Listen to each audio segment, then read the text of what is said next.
Du coup, on va parler à qui aujourd'hui? C'est une question à moi ou c'est une question rhétorique pour. Non, c'est à toi. Comme Ah ça, tu merde. peux, pendant que je fais mes petits réglages, tu peux. Ok, ok. Alors on va parler à qui? Nous allons parler à Diane Fogelman qui est chargée de plaidoyer migration chez Amnesty France, bien évidemment. Et donc on va parler de travailleurs, de précarisation des travailleurs étrangers. Comment est-ce que l'État organise la précarisation des travailleurs étrangers? Ça va être très intéressant, très enrichissant, surtout qu'on entre bientôt dans le dur de la campagne présidentielle et que forcément, il va bien falloir qu'on s'arme face à toutes les fake news qu'on peut rencontrer. Alors que bonjour, je te peux tout sur l'écran. Salut Diane. Salut, vous m'entendez bien? Ouais, Oui, ouais, tout est bon. et Super. toi, tu m'entends Faut juste qu'on bien? fasse un petit réglage. Ouais, passe ta caché, faut que tu acceptes la petite demande, juste comme ça, nos chats sont fusionnés. Attends. Oui, attends, j'arrive. Parce que je fais 14 choses à la fois. Normalement, c'est bon, non? Juste. euh, Ouais, peut-être qu'il faut que je le démarre moi. Oui, c'est bon, je démarre le chat partagé, c'est bon. On fait. Ah, Attends, viens, on fait le truc là. Attends, comme ça. le truc comme ça? Ah Comme oui, la ça. Ouais, fusion. ouais, vas-y. Voilà, fusion. Pardon. Euh, Bon Nous bah avons salut 5 Diane, ans. on était juste en train d'introduire un petit peu de quoi on va parler et tout. Avec nos petits réglages. Juste peut-être un petit rappel avant qu'on commence et qu'on te présente et tout et qu'on rentre dans le vif du sujet.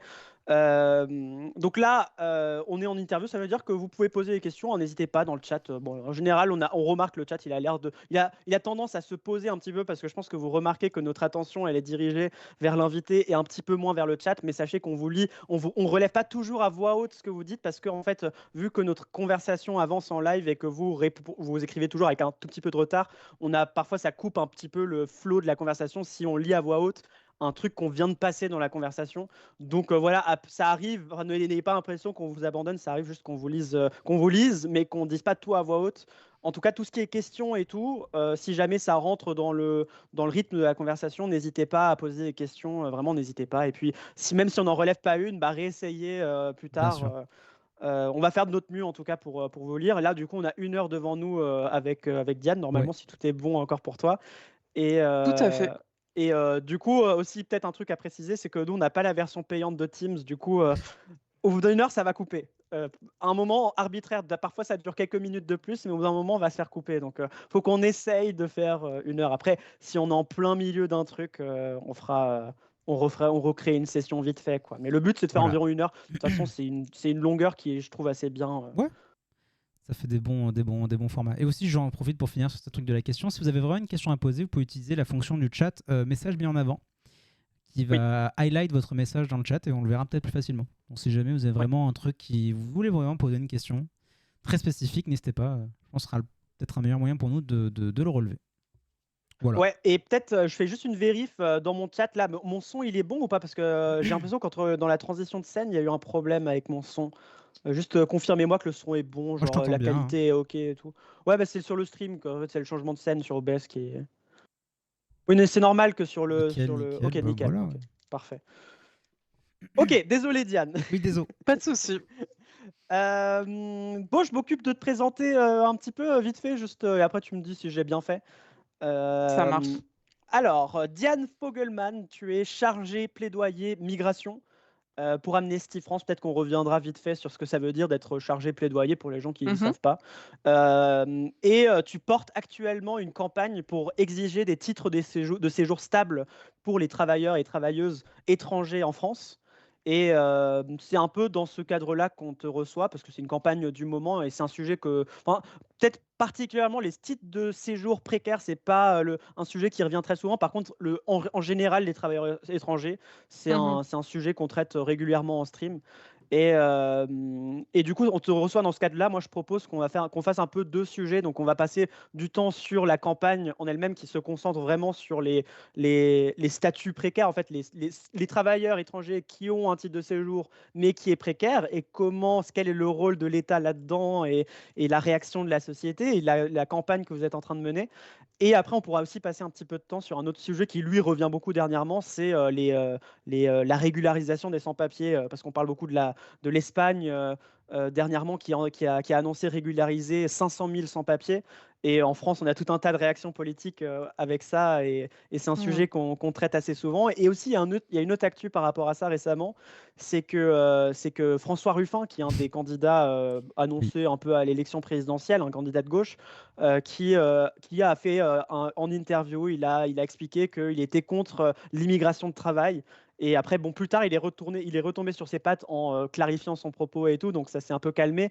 Mais ça interroge un petit peu sur le rapport parfois utilitariste Mm. du recours à la main-d'œuvre étrangère, C'est et ça. aussi tous les enjeux autour et tout.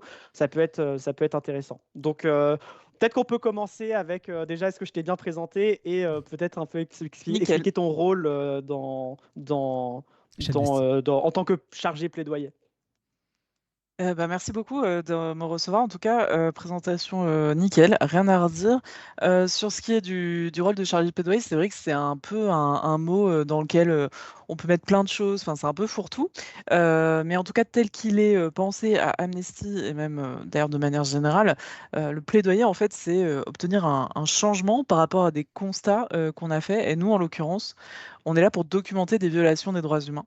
Et par rapport à ces violations, bah voilà, on veut obtenir un changement positif pour les personnes concernées. Donc en l'occurrence, moi je suis spécialisée sur les sujets migration, donc les personnes étrangères, les personnes réfugiées, les personnes demandeuses d'asile. On parlera plus précisément de la campagne après, mais en tout cas, nous on travaille en binôme avec des collègues qui sont chargés de campagne. Et là où nous, on va plutôt s'adresser aux décideurs politiques, aux personnes qui ont voilà, le pouvoir de ce changement. Les collègues qui sont en binôme avec nous vont plutôt s'adresser au grand public. Et les deux ensemble, c'est ce qui va permettre de faire bouger les choses de manière concrète, dans le sens que l'on souhaite. En tout cas, on fait tout pour. Voilà. Ok. Ok. Et Très peut-être un clair. truc qui peut être bien à préciser, parce qu'on a discuté un petit peu avant pour préparer l'interview, c'est que toi, là, tu vas parler au nom de Amnesty France, donc en tant que Mhm. ton rôle. Donc, vu que en fait, nos interviews, vu que nos streams parlent de politique et tout, on est souvent amené à poser la question sur la position, qu'est-ce que tu penses des trucs comme ça. Donc, toi, je pense que peut-être que c'est bien pour préparer, pour l'expliquer au chat, c'est que toi, tu parles. Là, aujourd'hui, tu vas parler au nom de Amnesty France, donc avec les limites Tout à fait. que ça a de parler au nom d'une organisation. Tout à fait. Et si il peut y avoir un apport, peut-être du point de vue de la juriste que je suis, là, je le préciserai. Mais oui, oui, tout à fait. Je suis là aussi en porte-parole. Là, c'est le rôle, notamment, un des rôles de chargé de plaidoyer pour Amnesty. Tout à fait. Ok. Tu veux commencer, Pastèque, Oui, bien ou j'y vais? sûr, avec plaisir, avec plaisir. Donc on va parler, donc, comme tu disais en intro, des travailleurs étrangers, de la situation d'extrême précarité dans laquelle ils se trouvent. Parce qu'il s'avère que Amnesty, vous avez donné naissance à un rapport en novembre dernier, si je ne dis pas de bêtises, qui s'appelle France de point à la merci d'un papier. Comment l'État français fabrique la précarité des travailleurs étrangers. Qu'est-ce que tu peux nous dire sur cette fameuse fabrication de la précarité des travailleurs étrangers, du coup? Alors déjà, je souris parce que donner naissance, oui, c'est un bon terme. Un rapport comme celui-ci, c'est 1 an et demi de travail d'une personne qui était dédiée à la recherche exclusivement de ce rapport. Et donc, juste pour faire un petit point peut-être sur la manière dont il a été fait ce rapport, comme tous les rapports Amnesty, ils se fondent d'abord sur des témoignages des personnes concernées. Et donc là, en l'occurrence, une trentaine de témoignages qu'on croise aussi avec des entretiens avec des experts divers et variés, juristes, avocats, syndicats, économistes. Enfin, voilà. On a vraiment eu un large panel de personnes qui ont contribué à ce rapport, une quarantaine en l'occurrence d'experts. Et en croisant ces sources-là, en faisant aussi un travail d'analyse, particulièrement d'analyse juridique, on est arrivé effectivement au constat que l'État fabrique et entretient la précarité et l'irrégularité des travailleurs étrangers en France. Je vais expliquer, hein, parce que là, c'est vrai que comme ça fait c'est un peu complexe. Peut-être pour préciser que on s'est concentré sur des personnes qui ont des titres de séjour courts. C'est pour ça qu'on dit qu'ils sont précaires, parce qu'ils sont parfois de quelques mois seulement, et parfois jusqu'à 1 an, en tout cas pour les premiers titres, donc les premiers titres que l'on obtient à la première demande. Et on pourrait se dire voilà, que c'est un sujet un peu de niche, mais pas du tout, parce qu'en fait, toutes les personnes détentrices de ces titres-là, c'est des personnes qu'on est amené à croiser au quotidien, parfois même sans le savoir. C'est des personnes qu'on croise parce qu'elles travaillent dans le nettoyage, la restauration, le BTP, la sécurité. Voilà, donc des emplois qu'on qualifie souvent d'essentiels ou en tension. Ça, c'est un terme qui est beaucoup revenu récemment Oui, sur le sujet. Donc, pendant c'est le ces Covid aussi. personnes-là, et tout à fait pendant le Covid, effectivement. Et c'est donc des personnes, on s'en rend compte assez vite quand on regarde les témoignages qui nous ont été faits, qui sont majoritairement issus de pays d'Afrique et d'Asie, et avec une surreprésentation de femmes dans le secteur notamment du nettoyage, mais pas que. Et ça, c'est important pour la suite, on pourra y revenir peut-être. Et en tout cas, ce qu'on constate, c'est que ces personnes-là, parfois, et c'est complètement absurde, hein, elles sont là depuis 20 ou 30 ans, toujours avec des titres de séjour très courts, Mm. qu'elles sont obligées de renouveler en permanence, non seulement parce qu'ils sont courts, mais parce que en face, l'administration ne suit pas, manque d'effectifs et parfois laisse les personnes dans un silence pendant des mois, voire des années, sur leur demande de titre de séjour ou leur demande de renouvellement de titre de séjour. C'est là où se situe la fabrique de l'irrégularité. Parce que quand une personne qui avait un titre de séjour de quelques mois seulement, ce titre il arrive à expiration et elle n'a pas de réponse pendant longtemps de la part de l'administration, elle retombe en situation irrégulière alors qu'elle, elle a tout fait en temps et en heure comme ça lui a été demandé. Et pour la précarité, eh bien, pour résumer, on peut dire que l'immigration, c'est un sujet qui fait l'objet de nombreuses politiques, de nombreuses lois, qui parfois sont des lois assez conséquentes, hein. La dernière en date, c'est celle du ministre Gérald Darmanin, donc de 2024. Oui. Eh bien, ces lois, en fait, elles n'ont fait que renforcer cette précarité, que diminuer en fait cette durée de titre de séjour et complexifier surtout le système pour les personnes concernées. Et Alors que c'est les associations ont régulièrement dénoncé cette complexité-là. pourquoi, qu'est-ce qui a amené à les lois successives et les gouvernements successifs à encore plus précariser les, euh, les travailleurs étrangers? Est-ce qu'il y a il y a une intention derrière ou c'est juste le produit dérivé d'une politique libérale Et raciste. Parce que bon, et raciste? Mais faut après, dire je voulais Oui, pas oui, trop non, mais biaiser la question, mais Mmh. je me permets, Bah, mais oui, oui. oui, non, mais la question est bien compréhensible. En fait, nous, ce qu'on dit, c'est qu'effectivement, il y a une intention, laquelle, pourquoi, on ne sait pas, hein, mais en tout cas, il semble y en avoir une, puisque il y a eu régulièrement des alertes, comme je disais, qui ont été faites, et notamment de la Défenseure des droits, hein, qui a largement documenté, alerté sur le sujet, mais aussi de nombreuses associations, hein. On s'inscrit vraiment dans ce mouvement-là, on n'est pas les seuls. Et pourtant, les politiques sont de plus en plus restrictives. Aussi parce qu'il y a énormément d'idéologie derrière, et ça, nous, on le dit, hein, qu'il y a une forme d'hypocrisie entre une volonté affichée que les personnes qui sont étrangères qui sont en France s'intègrent, et en même temps des obstacles de plus en plus nombreux qui sont mis pardon, sur le chemin de cette intégration. Donc il y a une forme de contradiction que nous, on souligne. Et effectivement, nous, on dit que ces politiques migratoires sont discriminatoires, notamment racistes, mais pas que, hein. C'est malheureusement un cumul de discrimination, notamment fondée sur le genre. Donc, quand je parlais des femmes, c'est à ça que je faisais référence, mais aussi sur le statut administratif, parce qu'on voit que, pour le dire très simplement, dans un travail donné, nous, ce qu'on a recueilli comme témoignage, c'est que deux personnes, une avec un titre de séjour très court, précaire, et une avec un titre de séjour plus long, celle qui a un titre de séjour plus long va se voir plus facilement donner, entre guillemets, un CDI, l'opportunité d'avoir un CDI et donc de la stabilité. oui. Et la personne qui a un titre de séjour court, en fait, se retrouve non seulement avec ce, titre ce rythme de renouvellement qui peut être infernal, et en plus ne parvient pas à accéder à un contrat plus stable, plus favorable Mm. pour elle. Donc c'est vraiment un cumul de discrimination. Ouais, c'était Ok. dans le rapport, il y avait le cas de Ali, qui était un travailleur qui venait d'Inde et qui justement fait le récit de sa vie sur la difficulté d'avoir son titre. Et quand il a son titre de 2 ans, il l'a alors qu'il est déjà, entre guillemets, périmé d'un an, enfin dans le sens où un an est Mm. déjà écoulé dans l'encadrement de son titre. Il le reçoit, donc il lui reste plus qu'un an de validité de titre. Mais donc Mhm.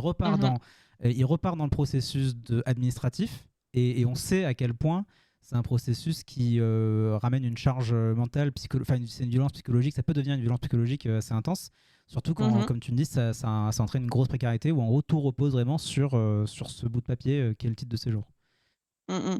Mais tout à fait, il faut imaginer en fait, une personne, alors tu cites Ali, il y a d'autres, témoignages, que je peux citer aussi, par exemple, celui de Nadia, qui, donc est une femme, qui, travaille aux 4 coins de Paris, qui est dans le nettoyage et qui, malheureusement et l'aide à la personne pour, comment dire? Gagner suffisamment de revenus, doit, cumuler 2 emplois parce qu'elle est à temps partiel et que son employeur ne lui permet pas d'accéder à un temps plein. Par-dessus ça, doit prendre en charge sa famille. Elle est mère célibataire et on demande à ces personnes-là, d'en plus accomplir un certain nombre, comme tu dis, de démarches administratives qui sont vraiment une charge, mentale supplémentaire et par ailleurs, hem, parce que, les politiques successives vont aussi renforcer les exigences au niveau du niveau de français justement, Oui, tout à doit fait. également suivre des cours de français, C'est dans la loi avec, Darmanin, ça? Non, si, tout si, à fait, C'est oui, Darmanin, c'est tout ouais. dans la à fait. dernière loi immigration, Oui, ça. oui, oui. Tout à fait, avec en plus, maintenant une exigence, renforcée où on n'est plus, seulement censé enfin les personnes, concernées sont plus seulement censées, assister à des cours, pour avoir une validation du niveau, mais avoir maintenant une certification qui valide le niveau. Donc il y a une obligation de résultat maintenant Mmh. sur, des niveaux de français vraiment très élevés et qui, par ailleurs pose problème, non pas tellement sur l'oral, hein, les personnes qu'on a rencontrées, parlent français, mais sur l'écrit. Et donc il y a une forme d'absurdité de nouveau parce qu'on est sur des personnes qui donc sont là parfois depuis très longtemps, mais n'ont pas même la possibilité de pouvoir accéder aux cours de français. Bah, peut-être qu'elles n'ont pas d'ordinateur, peut-être qu'elles n'ont pas internet, parce qu'ils sont dématérialisés maintenant, et Oui. qui par ailleurs n'ont pas nécessairement la possibilité d'apprendre à l'écrire, parfois même n'ont jamais eu d'éducation tout court, n'ont pas été à l'école. Mmh. Ok. Donc pour elles, ça constitue vraiment une grande marche à franchir. Oui. Alors je sais pas si ça a vraiment si ça a été mis dans le projet de loi final, mais il me semble aussi qu'ils ont changé. Donc pour les personnes qui sont en train d'apprendre la langue pour pouvoir avoir accès à des meilleurs statuts et tout, ils ont largement réduit les dispositifs de cours en présentiel pour de plus en plus développer des moyens numériques et tout, ce qui suppose déjà. Enfin, Ouais. déjà, il y a pas mal d'études à l'époque quand je lisais sur ça, il y a pas mal d'études qui montraient que c'était moins efficace que les cours en présentiel, et en plus que ça suppose que les personnes qui, bah, du coup, vont devoir passer par des dispositifs numériques ont les supports nécessaires C'est ça. pour pouvoir le Exactement. faire de manière confortable. Parce qu'avoir un téléphone et dire, bon, la plateforme, elle est accessible sur téléphone, c'est une chose, Mm. mais c'est pas du tout un dispositif qui est confortable. Enfin, imaginez vraiment être sur un petit téléphone, peut-être même pas dernière génération et tout, et devoir apprendre le français comme ça, c'est pas du tout normal comme condition. Ouais, c'est notre discrimination. Notre Bah, forme de là où discrimination, avant, ouais, il y avait Oui, des par le cours en numérique. présentiel, surtout là où avant, il y avait des cours en présentiel avec un lien humain et tout. tout à fait. C'est très bien résumé. Mm. Euh, Moi, il y a peut-être juste un point qui m'intéresserait de clarifier. Alors, je pense que dans tout ce que tu as dit, il y a plusieurs éléments qui te donnent un peu une idée. Mais tu disais au début que dans les personnes qui ont des titres de séjour précaires, il y avait certaines tendances démographiques au niveau de l'origine, au niveau du genre, Mhm. etc. Qu'est-ce qui explique ces tendances-là? Pourquoi est-ce que, par exemple, je sais pas, je sais qu'il y a eu une vague d'immigration ukrainienne après l'invasion de l'Ukraine par la Russie. Qu'est-ce qui explique qu'il y a plus, enfin je ne sais pas si c'est le cas, hein, mais je présume, qu'est-ce qui expliquerait qu'il y ait plus de personnes qui ont des séjours, des titres de séjour précaires parmi les migrants qui viennent de plusieurs pays d'Afrique que par exemple des migrants qui viennent d'ailleurs, peut-être des migrations intra-européennes ou continent européen, je veux dire pas Union européenne. Et qu'est-ce qui explique ces tendances-là? Mhm. Alors, je ne sais pas si on a plus ou moins, parce que nous, donc effectivement, le rapport, forcément, vous l'aurez compris, on s'est intéressé, on a eu des entretiens avec des personnes qui ne sont pas, enfin qui sont hors Union européenne. Donc, j'ai pas, voilà, la réponse à cette question. Par contre, ce que je peux vous dire, c'est d'ailleurs une bonne partie de notre rapport, il me semble, mais ça s'explique notamment par l'héritage colonial de la France. Il y Mhm. a une histoire ancrée dans cet héritage-là, aussi dans la manière dont sont construites les politiques migratoires successives de la France. Donc forcément que c'est lié. Et d'ailleurs, on voit qu'il y a eu une histoire telle sur le sujet, enfin une évolution telle que pour résumer très, très grossièrement, hein, parce qu'évidemment c'est plus complexe que ça, mais en résumé, quand on était dans une situation économique plutôt favorable en France, alors on était plutôt ouvert sur la question de l'immigration pour le travail avec des titres de séjour plus favorables, des conditions plus favorables pour les personnes concernées, pour les personnes étrangères. À l'inverse, quand on était en situation de crise, alors, ça c'est mécanique, hein, malheureusement, ça s'observe, ça a été largement documenté, pas qu'en France. Alors il y a une montée de la xénophobie et donc une fermeture sur le sujet qui se traduit notamment par des contrôles renforcés, des titres de séjour plus courts, par exemple. Et sur la question précisément de l'héritage colonial, ce qu'on voit aussi, c'est que, par exemple, eh bien, durant les guerres ou après les guerres mondiales notamment, on a eu, nous en France, un rapport très utilitariste pour le coup Oui. envers l'immigration et notamment l'immigration pour le travail, qui était vraiment assumé, quoi. Il y avait quelque chose de très affiché. Et ensuite, si je prends par exemple la guerre 14-18, s'étant suivi ensuite la crise des années 30, alors là, on a eu une fermeture. Alors voilà, en fait, on voit qu'il y a eu des alternances et que c'est ce qui a aujourd'hui créé notamment les cartes temporaires. Elles datent de ces époques-là, en fait. Elles sont Ok. assez anciennes, mais pas aussi courtes qu'elles ne le sont aujourd'hui. Tout ça pour dire que voilà, c'est vraiment la résultante de toute cette histoire-là. Il n'y a pas de hasard là-dedans. Et d'ailleurs, bah, là, je peux comparer à l'Espagne juste pour cette question-là. On voit que par exemple, en Espagne, l'immigration est très liée aux pays d'Amérique latine. Enfin, c'est pareil, il y a une histoire aussi Oui. qui est logique et qui s'explique très bien, notamment parce que la langue est la même. Donc voilà, c'est tout ça qui l'explique. Évidemment, il faudrait rentrer dans les détails de chaque pays, de chaque histoire, mais on le fera pas nécessairement ici. Mais en tout cas, les liens sont clairs et là-dessus, toutes les études sont formelles. Et aussi pour dire, pardon, que j'ai oublié de le mentionner plus tôt, mais on s'est intéressé, nous, spécifiquement aux travailleurs étrangers et avec des titres de séjour courts.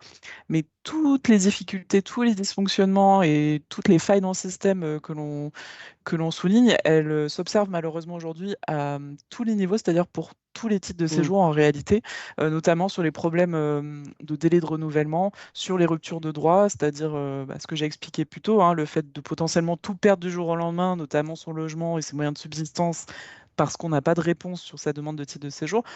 Tout ça, malheureusement, c'est un commun vécu par énormément de personnes aujourd'hui, et pas seulement les personnes qui travaillent en France. Mm. Et juste, ça vient de me revenir, c'est vrai que j'ai pas énormément bossé ce sujet particulier, mais dans ce que tu dis, il y a aussi là récemment, ça vient de me revenir, au sujet des étudiants étrangers. L'État a remis un petit coup de verrou à ce sujet, avec des suppressions d'APL, des frais d'inscription qui explosent. Donc ouais, Mhm. ça se, comment dire, ça a malheureusement de beaux jours devant lui, cette discrimination-là. Et je voulais rebondir sur quelqu'un du chat qui parlait des OQTF. C'est aussi ce qu'on parlait de loi, Mhm. on parlait de loi Darmanin.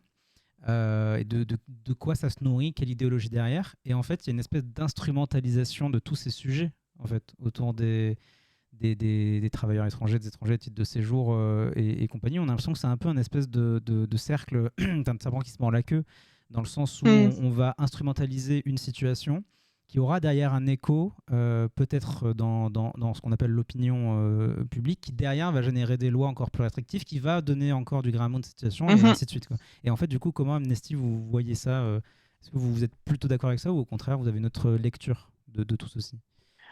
Oui, alors le constat, il est clair. On parle beaucoup d'immigration, mais on en parle mal.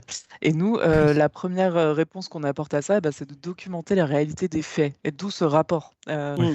C'est-à-dire que nous, bah, on est allé parler à des personnes concernées, et on a fait notre travail d'enquête, et on peut vraiment affirmer les choses puisqu'on les a documentées. Euh, Effectivement, on constate depuis ces dernières années, enfin, ça fait quand même un moment, mais là particulièrement ces dernières années, que il y a une banalisation des discours de haine envers les personnes étrangères, envers les sujets qui sont relatifs à la migration. Alors souvent, c'est un peu fourre-tout, donc c'est pour ça que je ne sais pas vraiment comment qualifier ça, mais en effet, on a eu par exemple des déclarations du Premier ministre d'alors, François Bayrou, qui a repris des termes qui étaient vraiment des termes réservés, on va dire, à une frange politique Ah quand il oui, a je me parlé souviens. de submersion Sentiment de migratoire submersion, ouais. notamment. Ouais. Voilà. c'est pas anodin du tout. C'est des discours qui, derrière, autorisent. Et quand on se sent autorisé, alors on ouvre la voie à des mesures, à prendre des mesures politiques de plus en plus restrictives. Et moi, si je peux faire passer un message aujourd'hui, c'est vraiment d'alerter là-dessus, parce que quand on voit ce qui se passe à l'échelle de l'Union européenne et peut-être que ça parlera encore plus au niveau des États-Unis, ce que l'on voit, c'est que s'attaquer aux droits des personnes étrangères, c'est une porte d'entrée pour s'attaquer derrière à des droits de toutes et tous. Alors, c'est malheureux de le présenter comme ça, parce que en fait, on devrait être sensibilisé déjà à ces attaques, mais ce que l'on voit, c'est que c'est presque un prétexte. Par exemple, lorsqu'on réprime des manifestations en faveur des personnes migrantes, en réalité, ce qu'on réprime, c'est aussi le droit de manifester ou la liberté d'association. On voit que au niveau de l'Union européenne, il y a aussi une autorisation plus grande à prendre des mesures de plus en plus restrictives qu'on n'aurait jamais imaginé il y a quelques années, hein, puisque on le voit avec les discussions notamment fermer les frontières, entre guillemets, c'est des termes qui ont été utilisés, ou pour augmenter le nombre de retours, de mesures de retour. Donc, ce qui me permet de faire le lien avec le sujet sur les OQTF, donc les obligations de quitter le territoire français, à savoir qu'une décision de QTF, c'est une décision administrative, elle ne dit rien d'un point de vue pénal, judiciaire. Ouais. Simplement, elle est prise lorsque la personne, quasi systématiquement, malheureusement aujourd'hui, lorsque la personne se retrouve en situation irrégulière. Mais qu'est-ce qu'on peut voir avec ce que j'ai pu vous dire plus tôt? C'est qu'une personne, en France, elle peut se retrouver en situation irrégulière à cause de l'État, à cause des défaillances de l'État. Ouais. Et donc, cette personne-là peut se voir délivrer effectivement une décision de quitter le territoire français, Mm. alors même que elle n'aurait jamais dû se retrouver dans cette situation. Donc, on voit tout de suite que quand on parle de ce sujet, on mélange énormément de choses et que on fait des amalgames qui sont particulièrement délétères, mais qui sont autorisés par tous les discours qui sont tenus à ce sujet. Mm.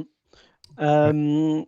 Il y a un truc qui est sur je sais pas si ça fait partie de tes travaux ou pas, mais ce qui m'intéresserait, c'est d'essayer de comprendre pour voir la tendance de comment l'État précarise les travailleurs étrangers avec des titres de séjour précaires. Enfin, cette tendance-là, est-ce qu'elle a eu un point de départ ou qu'est-ce qui est-ce qu'il y a. Oui, en vrai, c'est ma question tout simplement. Est-ce qu'elle a commencé à un moment donné? À Ouais, la quel moment genèse. ça s'est accentué? C'est quoi Mhm. comment est-ce que ça s'est mis en place ça? Comment est-ce que petit à petit. Parce je ne sais pas s'il y a eu une seule loi qui a détruit le statut ou si c'était vraiment petit à petit et à partir de quand ça a commencé. Quels gouvernements ont fait des pas en avant sur ça à part Darmanin avec la dernière loi immigration Oh, c'est pas le seul, hein, non, non. Mm. Euh, un point de départ clair, net et précis, je peux pas en donner, mais comme je disais, ça revient de loin. Et ça revient des premières crises économiques où ça a pu être la genèse, s'il faut la Mm. placer quelque part, de tout ça, de toutes ces politiques-là. Mais encore une fois, après, il y a eu comme un mouvement d'accélération de peut-être depuis un peu plus d'une dizaine d'années, une vingtaine d'années. Euh, Après, je sais que c'est frustrant, mais c'est vrai que nous, on n'est pas venu là pour documenter le pourquoi du comment. Oui. Mais je pense qu'on peut, encore une fois, hein, tous constater que, en tout cas, c'est un sujet dont s'en parlent les politiques et en général dans cette direction-là. Mais pas qu'en France, hein. Encore une fois, il y a vraiment une tendance de fond plus globale. Et sur les titres temporaires, ça revient à une volonté de contrôle, en fait, quelque Mm. part, parce que plus la personne est censée rester dans un temps restreint, plus cela permet voilà, d'avoir une prise sur Mm. cette durée-là. Donc, en tout cas, on peut voir que ça revient à cette volonté-là, mais il y a eu ensuite des petits allers-retours sur toutes ces mesures. On ne peut pas dire que ce soit vraiment un continuum depuis Ouais. des dizaines d'années. Donc voilà, disons en tout Ok. cas que ça date des grandes crises économiques qu'a connu la France. Et Ok. donc, ouais, comme tu disais, vous avez fait le constat via ce rapport. Et donc, s'entraîne là, cette question-là. Quelles sont vos recommandations, vos suggestions pour casser cette dynamique de précarisation? Quelles sont vos propositions sur ce sujet? Excellente question, mais oui, allons vers le positif. Alors, euh, encore une fois, hein, ce travail, on l'a mené vraiment collectivement avec des experts avec qui on a beaucoup échangé. Donc c'est vraiment une réflexion collective qui ressort dans nos recommandations. Et on s'est dit que quitte à faire des lois tous les 2 ans, à peu près, hein, quitte à ce qu'il y ait toutes ces politiques, et s'il y en avait enfin une qui soit protectrice. Et donc, pour nous, l'objectif, c'est de proposer une réforme du système de titre de séjour, puisque le système ne convient pas. Voilà, on l'a bien compris. Et donc, à titre principal, enfin notre demande principale, c'est vraiment de porter un titre de séjour pour le travail qui soit unique, donc d'éviter de multiplier les titres de séjour, parce qu'encore une fois, personne ne s'y retrouve, personne ne comprend, et avec un titre de séjour qui soit déjà d'une durée de 4 ans minimum, dès la première délivrance. 4 ans, c'est une durée qui existe dans le droit, on l'a pas inventée, mais simplement là où elle existe après de nombreuses étapes, un long chemin semé d'embûches quand on y arrive, eh bien là on propose que ce soit tout de suite le premier titre. C'est quelque chose qui a pu exister par le passé aussi, il y a bien longtemps, mais tout de même. Et on a aussi une série d'autres recommandations. J'ai pas parlé ici d'un élément qui est quand même très important dans notre rapport, donc je vais essayer de faire ça de manière synthétique, mais pour ces titres de séjour pour le travail, il y a une démarche administrative supplémentaire que doit faire l'employeur. Donc c'est encore plus compliqué, c'est-à-dire qu'il n'y a pas le titre tout seul ne suffit pas. Il faut le titre plus cette démarche administrative. L'un et l'autre sont interdépendants. Et cette démarche administrative, elle est extrêmement contraignante parce que comme elle est aux mains des employeurs, l'employeur peut l'utiliser, hein, je ne dis pas que tous l'utilisent, mais ça arrive, pour exploiter les salariés. Et on a vraiment eu des témoignages d'exploitation qui peuvent aller du vol de salaire, donc ça je pense que personne, enfin tout le monde peut voir ici de quoi il retourne, jusqu'aux violences subies sur le lieu de travail, avec vraiment des menaces du type bah, soit tu fais ça, soit je te donne pas ton autorisation de travail. Bah, nous, ce qu'on préconise donc, c'est que cette autorisation de travail, elle soit demandée par le salarié pour qu'il soit maître de cette démarche et que ce ne soit plus un levier d'exploitation possible pour les employeurs. Et après, on a une série d'autres recommandations qui se retrouvent dans notre rapport que je pourrais détailler si vous voulez, mais en fait, en tout cas, ça part de la volonté de tout de suite offrir plus de stabilité et de sécurité aux personnes concernées. Ça a l'air très Et simple dit comme ça comment quand on l'avance. Et est-ce que vous avez, enfin, en gros, vous êtes en contact avec les ministres référents sur le sujet, par exemple, ou vous tentez de les, comment dire, de les approcher, de les contacter, de faire une démarche législative, par exemple, ou... Tout à fait, oui, oui, c'est ça, c'est tout l'objet de mon travail, effectivement. On peut se féliciter parce qu'on a déjà eu quelques avancées, quelques victoires. Il y a eu une proposition de loi déposée, adoptée même en fin d'année dernière, côté Assemblée. Et pour celles et ceux qui n'auraient pas le chemin en tête, ce n'est pas gagné, il faut qu'elle aille encore au Sénat. Et qu'elle soit adoptée au Sénat aussi. Le Sénat qui et se penche structurellement vers la droite, donc c'est Pas gagné, ça, hein. pas gagné. Voilà, c'était pas moi qui l'ai dit. Et donc cette proposition de loi, elle porte le renouvellement automatique des titres de séjour de longue durée. Bon, pour résumer, ce qu'elle dit, cette proposition de loi, c'est pour des personnes qui ont déjà des titres de séjour longs, autant qu'on leur renouvelle automatiquement, puisqu'en fait, dans les faits, ça aboutit quasiment toujours à un renouvellement. Donc il n'y a pas de raison que ce ne soit pas automatique. Ça a été bien étudié par les députés qui l'ont porté. Et en avril, il y a un mois environ, là c'est côté Sénat, où il y a une proposition de loi qui a été déposée aussi, et cette fois-ci qui rejoint un certain nombre de nos recommandations, notamment sur l'autorisation de travail dont je parlais, la démarche administrative, là, et sur l'allongement de la durée de plusieurs titres temporaires. Donc on voit qu'il y a vraiment une volonté politique possible et qu'il y a vraiment là en ce moment le sujet occupe pas mal l'espace politique médiatique. Donc voilà, c'est vraiment pour nous l'occasion de s'en emparer. Et qu'est-ce qu'on peut faire nous? Alors j'ai cru comprendre qu'il y a il y a une pétition qui existe Oui. pour essayer de soutenir, pour essayer de donner un petit peu plus de force à l'initiative. En quoi elle consiste? Alors moi je l'ai déjà mise dans le chat, donc si jamais vous êtes Super. convaincu Signé. par ce que vous êtes en train d'entendre, n'hésitez Signé, pas. Je pense signé. que ça prend 2 secondes. N'hésitez pas à la signer. Je l'ai épinglée, en tout cas dans mon chat elle est épinglée. Je vais la remettre. Attendez, hop là. Ça prend factuellement Voilà, on la 2 remet. secondes. Pour l'avoir fait, ça prend 2 secondes. Ouais. Qu'est-ce qu'elle contient? Exactement ce que tu viens de dire? Pourquoi est-ce que cette pétition existe? Qu'est-ce qu'on peut faire? Est-ce qu'il faut la diffuser? Ah mais si vous voulez la diffuser, avec grand plaisir. Non, effectivement, signer, c'est un geste simple, mais qui compte beaucoup parce que nous, concrètement, à la fin de cette campagne, on va la remettre au président de la République et avec cette demande de soutenir une proposition de réforme, donc celle dont je vous ai parlé, auprès du gouvernement. Donc ça, pour nous, c'est très concret, c'est un levier vraiment assez fort d'action. Plus il y a de signataires, plus voilà, ça permet d'avoir du poids. Il y a évidemment toutes les actions militantes qui peuvent être menées là plutôt localement. On a nous un réseau militant qui est hyper investi, donc c'est trop chouette que vous pouvez rejoindre si vous le souhaitez. Parler de ce sujet autour de vous, c'est aussi déjà s'investir et s'engager sur le sujet parce que comme je l'ai dit en fait, c'est un sujet sur lequel on a beaucoup d'approximations, on va dire. Et donc bah voilà, si vous voulez en savoir plus, si on parlait autour de vous, ça serait déjà hyper impactant. Et aussi tout ce qui est, alors là le 1er mai est passé, mais il y a aussi souvent des manifestations avec ce sujet qui est porté. Donc ça, c'est vraiment aussi des belles occasions et soutenir le travail d'associations Amnesty, mais pas que, hein, il y a de nombreuses associations qui travaillent sur le sujet. Ça aussi, ça peut être hyper impactant. Nous, on est en lien hein, avec d'autres associations, on ne travaille pas tout seul. Voilà, toutes ces actions-là qui peuvent être voilà, simples, rapides, ça peut vraiment faire la différence. Et en plus, à 1 an des présidentielles, vraiment, même se renseigner pour soi-même hein, sur le sujet, ça peut faire, je pense, la différence. Moi, j'ai une interrogation, enfin, c'est une question que je me suis posée, peut-être, je sais pas si c'est pertinent ou pas, mais par rapport à cette campagne, est-ce que vous avez rencontré de la résistance quelque part? Est-ce qu'il y a des personnes qui vont, ou je sais pas, des mouvements qui vous ont mis des bâtons dans les roues? Est-ce que vous vous heurtez à des difficultés de cette nature-là? Et si oui, à quoi ça ressemble? Qui fait ça?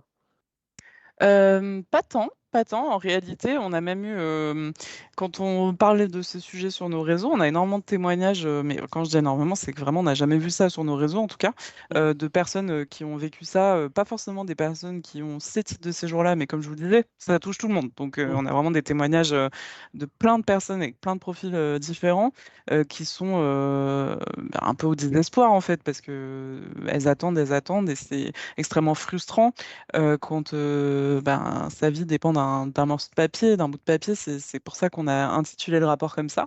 Donc, je dirais que, en tout cas, côté grand public, pas tant. Par contre, c'est vrai que côté institutionnel, ça peut être plus compliqué parce que, eh bien, on se frotte là tout de suite.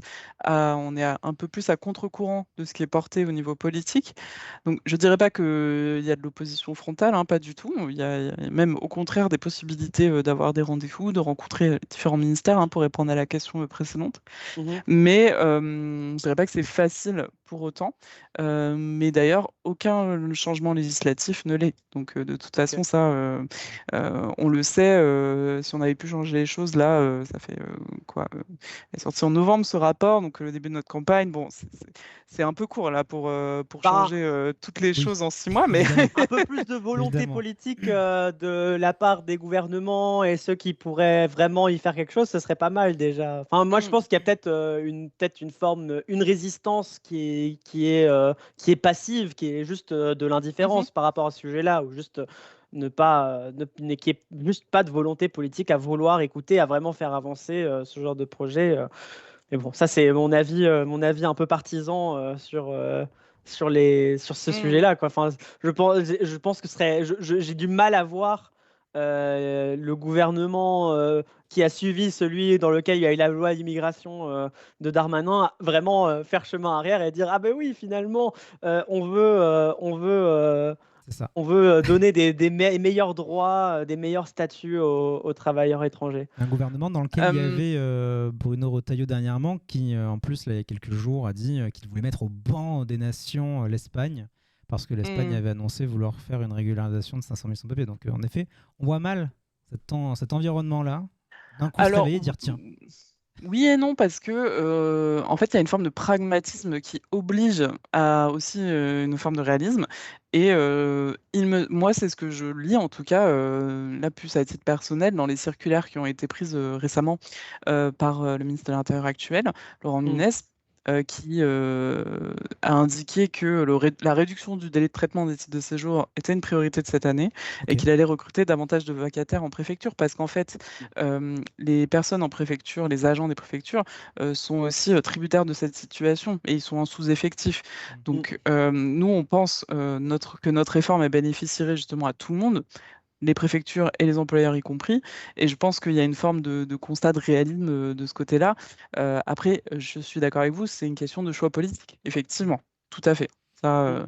et Bon, bah, on je a suis un an curieux si des ça va. présidentielles. Donc, C'est Ouais. pas parce que c'est. Enfin, Moi, je suis curieux du bah, je suis changement de curieux Laurent de voir. Nunez. Je suis Tu curieux dis quoi? moi, je suis curieux de Laurent Nunez, de cette comment dire, de dire qu'il met ça, on va dire, en haut de son agenda de l'année, vu en fait vu ce à quoi ce gouvernement nous a habitués dans ce traitement, dans le traitement de l'immigration ou des travailleurs étrangers ou des étrangers tout court. Je sais pas si Moi, je vous pensais avez un constat sur cette décision du ministre, Moi, je pensais que sa Laurent Nunez, motivation. il était très occupé avec les rave parties. Et là Il a aujourd'hui, fait la il a fête. dévoilé son nouveau projet de loi sur l'entrisme. Donc, moi, je pensais que c'est une priorité intérieure. Mais je suis curieux de voir si jamais c'est une Oui, oui. priorité, curieux de voir si ça se matérialise. Si jamais le réalisme, enfin, vraiment le besoin l'emporte sur l'idéologie, enfin, et la xénophobie ambiante qui est, à mon sens, entretenue par les gouvernements actuels. C'est tant mieux à voir. Mais après, à savoir que nous, on accueille forcément les décisions d'avoir plus de personnes en préfecture et que ce soit une priorité. Maintenant, Mm. nous, on pense et on continuera de porter qu'il faut un changement profond, un changement systémique, et on souhaite vraiment que le droit des personnes concernées soit au centre de la réflexion. Et ça, c'est notre message principal et on n'y est pas encore, en tout cas. On y travaille. Donc, bon. Après, sur les priorités du ministre de l'Intérieur, ça, malheureusement, je ne peux pas me prononcer. On imagine bien, Euh, oui. je sais pas si tu as envie de continuer. Enfin, peut-être déjà, juste signer la pétition. Oui. Déjà, faut pas oublier de le Signé. rappeler. Signer la pétition, diffusez-la autour de vous. Je pense qu'on aura de nouveau l'occasion d'en reparler de ce sujet-là, ça reviendra. Moi, je vais suivre un petit peu le Bah oui. parcours législatif Et de cette proposition et peut-être qu'il y a de nouveau des occasions, peut-être dans le cycle médiatique, et sinon, bah, on le fera de nous-mêmes, on en mm, reparlera pour essayer de trouver différents moments, reparler de la pétition et tout, pour voir si ça... En tout cas, voilà, à notre échelle, ça peut être un truc qu'on peut directement contribuer, donner plus Super. de légitimité, et ça fera plus... ça donnera plus de force au moment où il faudra confronter le président avec ce sujet-là et dire, regardez, on a une pétition, elle a été signée par plein de monde, il y a plein de gens qui sont d'accord avec nous, maintenant faites quelque chose. Super. absolument. Ben, je vous tiendrai au courant aussi, alors. Est-ce que on passe à Au, l'autre sujet au plus second sujet, ouais, j'allais te Ouais. poser la question. Bah, il nous reste 20 minutes, donc Voilà. moi je dis Au sujet, donc on parlait de volonté politique il y a Mhm. quelques instants. Donc parlons de politique. Il y a deux sujets qu'on voulait aborder aussi. C'était sur la régularisation des sans-papiers avec cette actualité de l'Espagne par la voix de son Premier ministre Pedro Sánchez qui a décidé de régulariser 500 000 sans-papiers. Ce qui a fait s'effondrer Bruno Retailleau au passage. Et il y a aussi, d'un autre côté, en même temps, donc ça fait deux questions en une, mais c'est plutôt un thème un peu vaste, la politique migratoire menée par l'Italie de Meloni. Alors que Sanchez et Meloni, on ne peut pas les mettre sur le même pied, puisque d'un côté, on a l'extrême droite italienne et de l'autre, la gauche social-démocrate espagnole. Et Meloni, qui est très, on va dire, agressive dans sa manière de traiter les personnes issues de l'immigration et les étrangers, a pourtant, elle aussi, si je ne dis pas de bêtises, ouvert la voie à l'arrivée de personnes migrantes dans un but utilitariste. Et en gros, comment Amnesty, vous voyez justement d'un côté cette régularisation en Espagne, cette volonté de régularisation en Espagne, et de l'autre, cette politique cette politique utilitariste menée en Italie. Je sais pas si c'était très Et clair. peut-être Elias, si jamais tu veux juste préciser, parce que je me perds dans... Bah, juste pour le chat, juste peut-être pour les gens qui suivent un petit peu de loin et pour que ça reste clair, là, on a passé la première partie du stream à parler Oui, de personnes donc, qui ont des titres de c'est séjour ça. mais qui sont précaires parce qu'ils sont très courts et tout, et difficilement renouvelables, on leur répond pas, les moyens pour les renouveler sont compliqués, etc., etc. Là, on parle des gens qui n'ont pas de ces deux titres de séjour et qui sont. On parle de régularisation. Donc, on parle de C'est ça. l'Espagne qui a annoncé régulariser 500 000 sans-papiers. Donc là, c'est les personnes qui n'ont pas de titre de séjour qui pourraient en avoir et de tout ce que ça implique. Donc voilà, juste Ouais, peut-être que ça clarifie, parce c'est que moi ça. dans ma tête c'était confus quand je préparais le stream. C'est non, ok, il faut bien C'est vrai. préciser que c'est un sujet qui est différent et que la portée de la campagne actuelle d'Amnesty, c'est le premier sujet, enfin c'est sur le C'est ça. premier sujet, et que là on est sur autre chose. Et comment, du coup, vous voyez, vous, ce choix politique de l'Espagne sur la régularisation? J'essaie de recentrer ma question. Non, mais c'est hyper clair, c'est super, j'adore. Alors, il faut garder en tête que c'est pas les mêmes systèmes, c'est pas voilà, les mêmes histoires non plus. Je dis ça parce que quand on parle de régularisation en Espagne, on parle, comme je disais, beaucoup de personnes qui sont. Il y a l'histoire de l'immigration de l'Amérique latine notamment, et il y a aussi un système de titre de séjour qui est quand même différent du nôtre. Mais c'est intéressant parce qu'on voit quand même qu'il y a une volonté politique qui est complètement à contre-courant de ce qui se fait dans le reste de l'Union européenne, Mhm. et le chiffre est énorme. Donc forcément, ça appelle à réaction et ça interpelle. Euh, le choix de l'Espagne, il est aussi utilitariste en un sens, hein, il Oui. faut pas se mentir là-dessus. Euh, mais en tout cas, il bénéficiera a priori aux personnes concernées, d'autant que il y avait quelques conditions, on va pas forcément s'y attarder pour obtenir cette régularisation, mais pour préciser que derrière, les personnes obtiennent un titre de séjour d'une durée d'1 an. Ok. Donc on est quand même sur un titre de séjour qui est relativement Pour, ouais. Mm. court, Précaire aussi, voilà, ouais. mais qui peut rapidement, par contre, mener à la citoyenneté. Il me semble, je suis pas une spécialiste hein, de l'Espagne, mais c'est ce que j'ai compris. Ce qui diffère là de la France, où, comme je le disais, hein, pour accéder à un titre de séjour long, ou en tout cas avoir une vie plus stable en France, c'est très long, très compliqué. Et moi, ce serait plutôt cette différence-là qui m'interpelle. Et donc, bah oui, forcément, il y a quelque chose d'inspirant, moins dans la mesure, même si elle est forcément très impressionnante, que dans la manière dont, et c'est sur ce sur quoi je voudrais insister, c'est que moi je trouve qu'à titre personnel en tout cas, que la manière dont le gouvernement espagnol évoque ces sujets-là est nettement plus humaine Oui, que voilà, dont certains autres gouvernements, dont le nôtre, évoquent ces sujets. Et là-dedans, je trouve, il y a quelque chose de très inspirant. mm, Quand on regarde les communications qui ont été faites le jour J où a démarré cette procédure par donc Pedro Sanchez lui-même, euh, on avait quand même la sensation que les personnes étrangères étaient replacées un peu au centre de la conversation. Et c'est ce oui. qu'on cherche à faire aussi, nous, en France. C'est ce qu'on souhaite, c'est d'avoir un débat tout simplement plus Mm. apaisé, et surtout qui vraiment remette l'humain au centre. Parce que souvent, on a enfin, de plus en plus, en tout cas, il y a des discours dans lesquels les personnes ne sont même plus appelées comme des personnes, mais par leur statut administratif, ce qui est quand même extrêmement déshumanisant.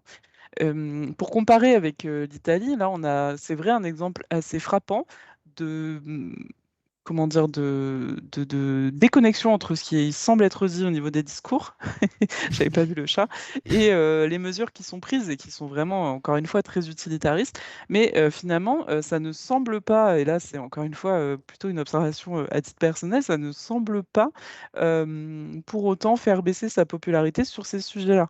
Il y a quelque chose qui serait peut-être à étudier là-dessus, que moi, voilà, j'ai pas les Pourquoi outils pour le peut-être faire. l'Espagne est plus réceptive, la population espagnole est plus réceptive à cette idée.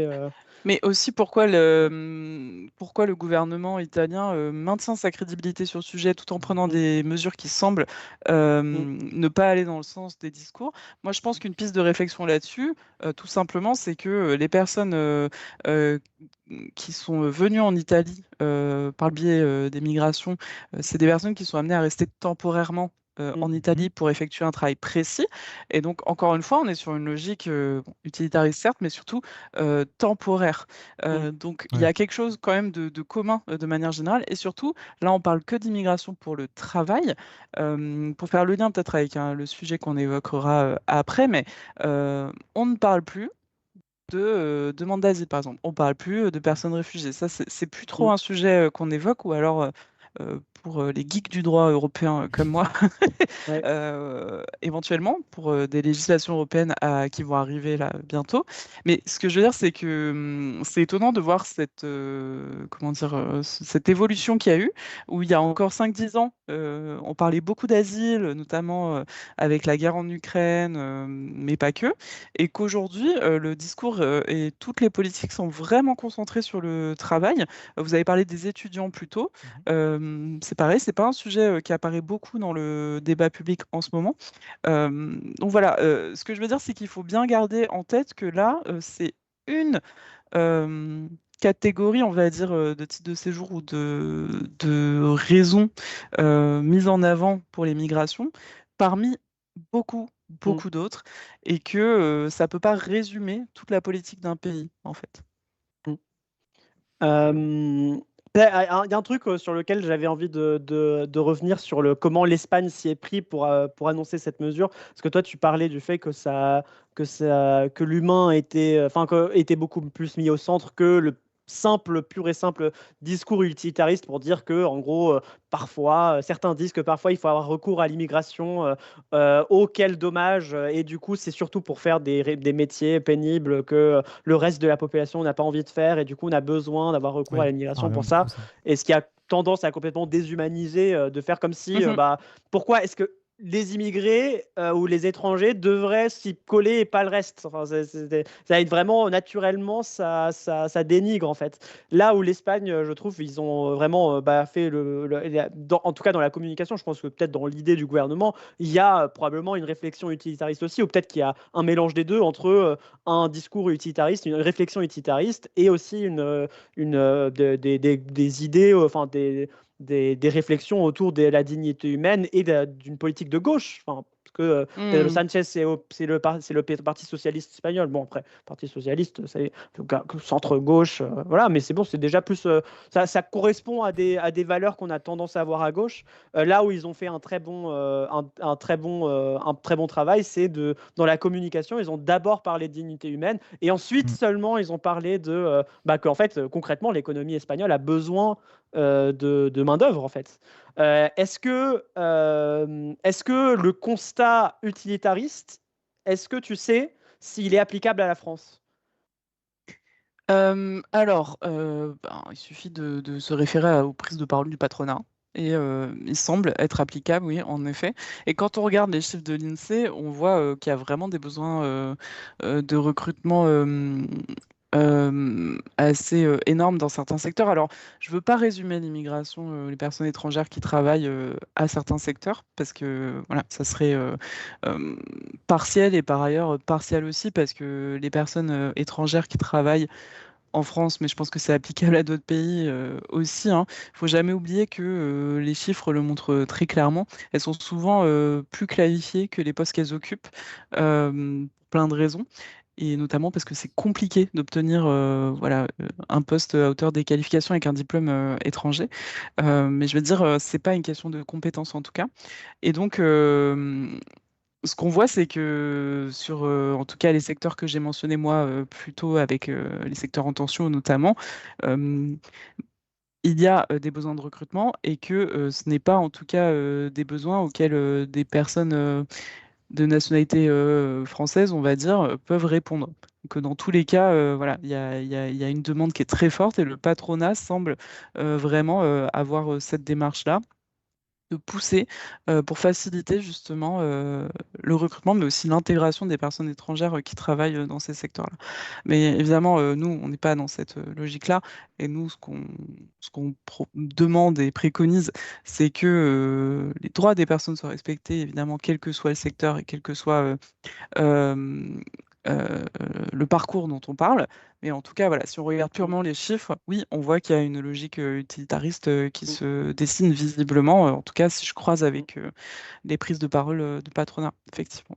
Il y a Chroma dans le Ouais, chat qui dit quelque chose de très intéressant, c'est que j'allais dire, ouais, en effet. la vision utilitariste, elle a tendance à avoir comment on dit, des angles morts, et Des notamment des sur œillères. voilà, sur les mineurs non accompagnés, parce que vu que les mineurs sont pas perçus comme utiles dans un rapport productif Mhm. de participants au travail, à la production et tout, bah, ils sont souvent complètement oubliés dans les discours utilitaristes parce que on prend que en considération ceux qui peuvent produire et les autres non. Donc pas les personnes âgées qui sont trop vieilles pour travailler, pas les mineurs non accompagnés qui sont pas encore en mesure d'apporter à l'économie.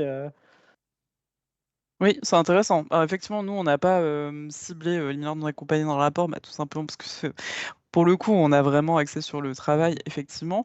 Mais par contre, dans les parcours des personnes qui ont témoigné pour nous, il y a énormément de variétés et il peut y avoir des personnes qui étaient précédemment, effectivement, dans une situation dite de mineurs non accompagnés.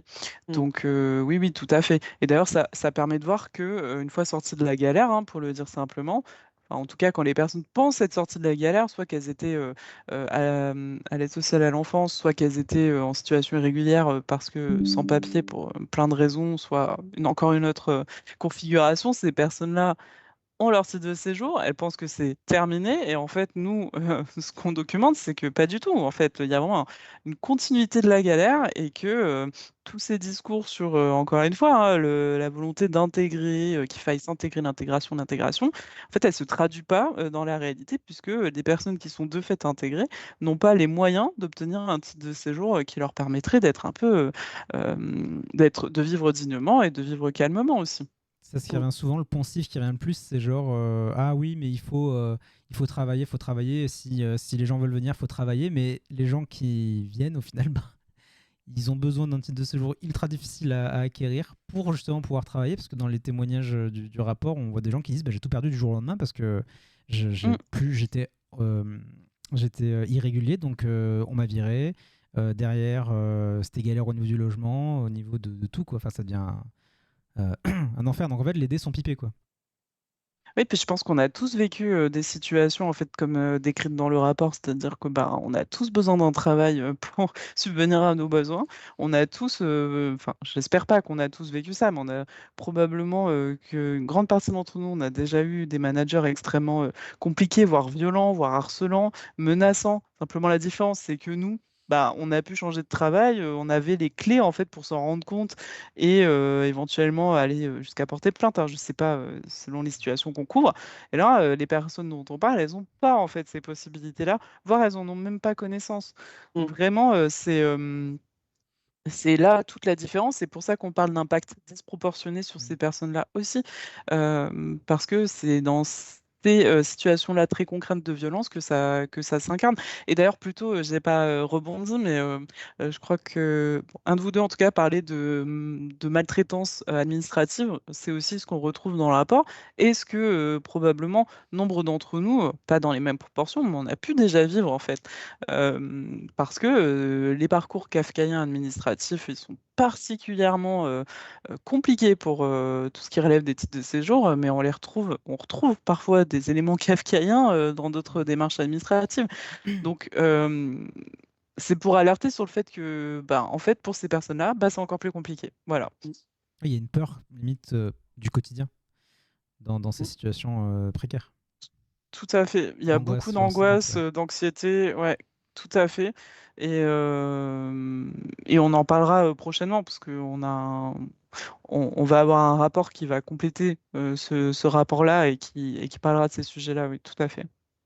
Juste bientôt le compteur va Oui, venir va arriver à 1 heure. Du coup, peut-être ça. Parfois, on nous laisse plus longtemps. Parfois, c'est ça, ouais. ça Mais laisse quelques Et minutes je de peux plus. rester plus longtemps Euh, si vous voulez, hein, il y a pas de euh, problème. Bah, moi, je trouve que c'est bien. En vrai, c'est Ça bien 1 heure. marche. Je sais pas, mais juste, enfin, on peut continuer. Hein, juste là, si jamais ça ça coupe peut comme ça, tu sais que c'est sauter. à cause de Oui, ça. c'est ça. Ouais. Faut pas que ça. Euh, Enfin voilà. En tout cas, déjà, si jamais ça coupe, merci. Merci c'est beaucoup ça, oui. pour Pour toutes ces d'avoir infos. participé et tout. C'était vraiment super intéressant. Oui, Vraiment, j'ai appris beaucoup de choses et ça, moi, à pareil. titre personnel, ça me motive à parler de cette cause, quoi. C'est très Absolument. important et ça rend fou, quoi. Comme souvent quand on parle de politique et des droits sociaux et tout, on se rend compte que, enfin, ça rend fou en fait le niveau d'inégalité. C'est juste ahurissant et que on soit. Enfin, moi, je ressens beaucoup de colère contre des gouvernements successifs qui ont contribué à la situation et ça me donne envie d'agir, quoi. C'est C'est clair. le genre de colère qui Tant donne mieux. envie d'agir plus que de paralyser. Et ton travail et le fait que tu passes du temps à nous expliquer et tout, ça nous aide aussi à transformer la colère de l'injustice en action. C'est ça. Ouais, c'est hyper Ah, tant important mieux. la pédagogie, surtout maintenant, à 1 an de la présidentielle, qui peut amener une petite dernière question.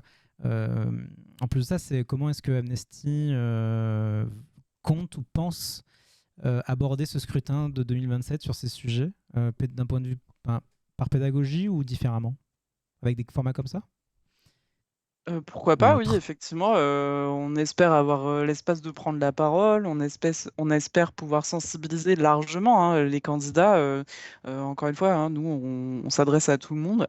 Donc, c'est notre objectif et c'est notre objectif aussi que ces sujets puissent être des sujets de la campagne, enfin, en tout cas, on peut l'espérer, parce que, encore une fois, nous, on a des éléments concrets, on a des éléments documentés pour parler de ces sujets.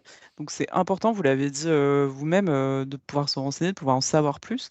Donc de pouvoir outiller aussi bien le grand public que les futurs candidats. En tout cas, on l'espère, encore une fois, c'est une espérance, hein, on verra bien ce qu'on parvient à faire. Et peut-être aussi pour dire, mais là sur un tout autre sujet, parce que je sais que c'est pas forcément quelque chose qui est su, mais aujourd'hui, tout ce qui est les enjeux de migration, sur ce sujet ou d'autres plus largement, ça se discute beaucoup au niveau de l'Union européenne. Donc quand on parle des politiques aussi, il faut voir qu'il y en a beaucoup qui nous viennent des institutions européennes, parce qu'en fait, les lois prises au niveau européen, après, elles s'intègrent dans notre droit national. Je dis ça parce que euh, parfois, ça paraît compliqué, ça l'est, hein. Je veux dire, ça paraît peut-être un peu lointain, les institutions européennes, mais pas que sur... Odo! Ah! Paniqué, paniqué! Ah! Ah! La censure. La censure.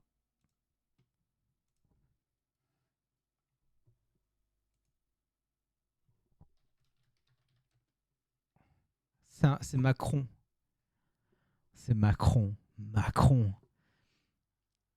T'aurais dû me dire, on t'aurait fait un meeting. Mais putain, c'est vrai. On aurait peut-être pu en parler. C'est la censure du pouvoir. Attendez. C'était sûr en fait. La dernière fois, ça a duré plus longtemps. J'étais pas stressé. La dernière fois avec Davy Rayman, jusqu'à 1h10, 1h12, on était encore chill. Il est dur le boycott de Discord. Alors, c'est pas un boycott. Si je puis me permettre. On boycotte pas Discord, c'est juste que on dit, on demande aux gens, vous avez un Discord ou quoi, et s'ils nous disent non, j'ai pas, je connais pas, on passe par Teams. C'est très très simple. Oh, c'est terrible là, ce qui se passe. Moi, je suis choqué.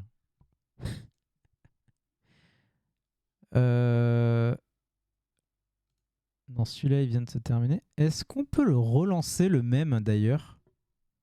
Zoom, non? Je crois que Zoom, c'est pareil. Vous pouvez utiliser Vidéo Ninja. Ah, on a eu des petits problèmes. Je peux pas relancer toi? Ah, je peux pas. Il faut que je le fasse. Oui, attends. L'accueil Teams. Merde. Voilà, créer un lien de réunion. Attendez, hein.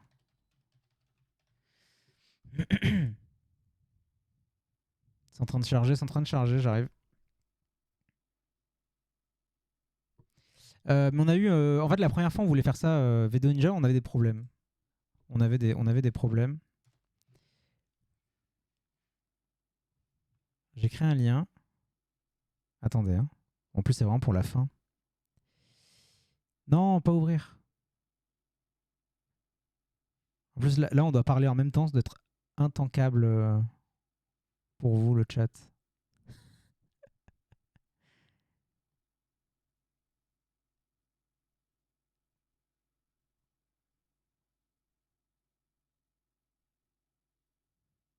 Voilà, on peut conclure.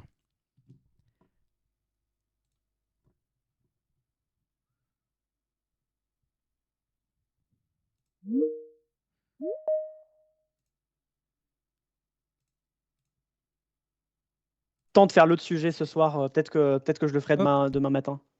Alors, je crois que c'est bon. Oh, c'était terrible. La censure. Ouais, c'est chiant. La censure. Non, mais attends, faut juste il n'y a même pas de compteur en fait. On est coupé net. Bah, Ça, y a non, pas moi d'alerte. moi j'ai un compteur, mais parfois c'est plus long que le temps du compteur. Ouais, Ah là là. la dernière fois, on a eu 10 minutes, 10 minutes de plus. Ah là, ouais, non. non, mais voilà, c'était terrible. Mais Non, bah, Amnesty du coup, Stream ça- dans le chat explique qu'il y a d'autres moyens. On avait déjà utilisé Vedo Ninja, mais il y avait des problèmes de mémoire. On a vu des petits soucis techniques. Mais bon, on va réfléchir. Attendez. J'essaie de trouver. Ah oui, elle est là. Ok. Hop, je mets juste la bonne. Voilà. Hop, comme ça. Préparer plusieurs réunions, couper la première après 1 heure. Oui, on pourrait faire ça. Oui, c'est vrai, on aurait pu faire ça. En prévoir un caler 2 backup, d'affilée. ouais, Et après, juste on ouais. switch au chaos. Ouais. C'est vrai, c'est vrai. Ah. On sent les habitués des coupures Teams. Ouais. C'est ça. Ouais, en plus, c'est coupé en pleine phrase, c'est terrible.